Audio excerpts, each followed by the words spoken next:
We interact with thousands of objects every single day.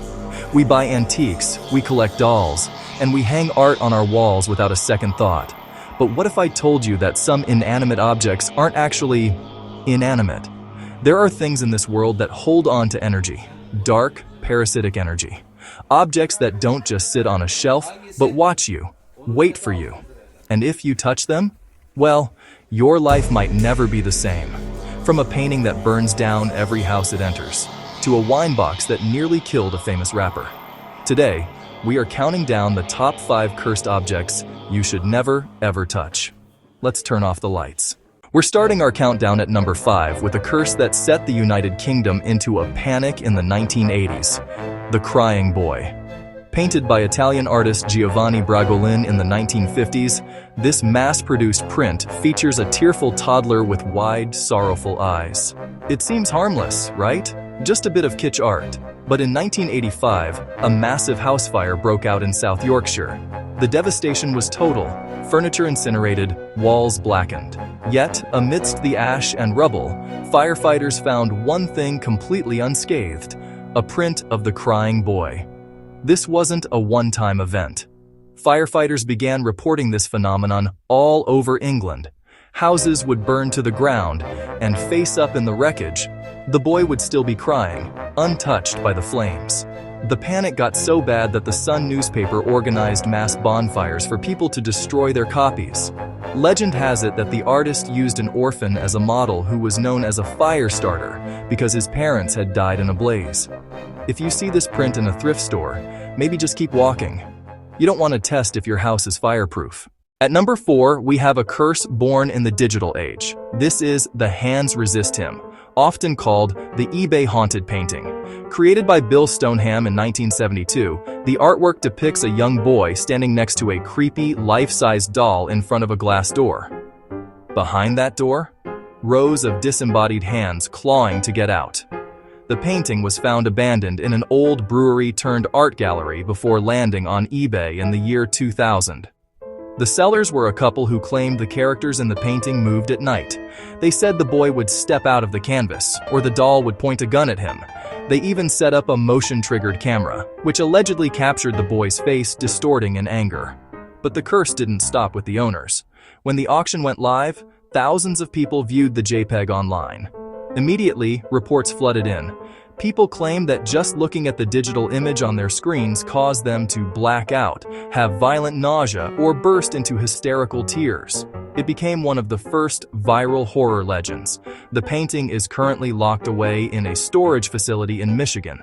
Let's hope it stays there. Number 3 takes us to Key West, Florida, to meet the inspiration for Chucky. Meet Robert. Robert the doll was given to a young boy named Robert Eugene Otto in 1904, allegedly by a servant who practiced Bahamian voodoo and held a grudge against the family. The boy became obsessed, blaming mishaps on the doll, saying, "Robert did it." Neighbors claimed they saw the doll moving from window to window when the family was out. But Robert isn't just spooky, he demands respect. He currently resides in the East Martello Museum. The rule is simple. If you want to take his picture, you must ask his permission politely. If he tilts his head, that's a yes. If he doesn't, don't take the shot. Visitors who mocked Robert or took photos without asking have reported car accidents, job losses, and broken bones immediately after leaving the museum. The walls of his exhibit are literally wallpapered with thousands of letters from terrified tourists, begging Robert for forgiveness and asking him to lift the curse he placed on them. Coming in at number 2 is perhaps the most famous cursed object of the 21st century: the Dybbuk Box. In Jewish folklore, a Dybbuk is a restless, malicious spirit believed to be able to haunt and possess the living. This specific wine cabinet first surfaced in 2001, sold by the granddaughter of a Holocaust survivor who warned that a demon was trapped inside. Every single owner of this box has reported the same terrifying phenomena: nightmares of an old hag beating them, the smell of cat urine or jasmine flowers appearing out of nowhere, and sudden, severe health problems like coughing up blood. The box gained mainstream infamy when rapper Post Malone visited the haunted museum where it's kept. He was in the room when the protective glass was removed. He touched the owner on the shoulder, who was touching the box.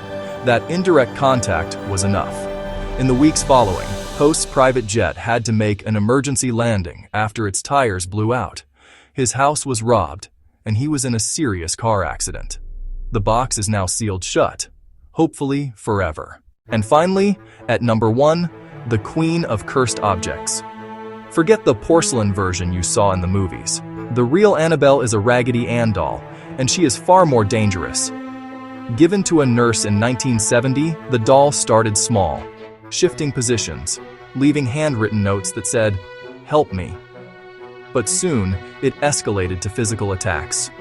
A friend of the nurse woke up with deep claw marks on his chest, burning like acid. Paranormal investigators Ed and Lorraine Warren determined the doll wasn't possessed by a ghost, but manipulated by an inhuman demonic spirit looking for a host. She is kept in a holy glass case at the Warrens Occult Museum. A priest blesses the room regularly. But even behind glass, she is deadly. A young man once visited the museum and taunted Annabelle, tapping on the glass and challenging her to scratch him.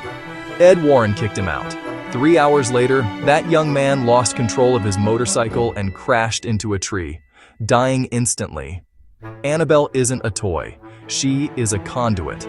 And she is the number one thing on this planet you should never, ever touch. These objects prove that sometimes evil can be locked inside the most mundane things. A doll, a painting, a box. So I have to ask, which of these objects would you be most terrified to be locked in a room with? Let me know in the comments below. If you enjoyed this nightmare, hit that like button and subscribe for more mysteries. Until next time, don't touch anything.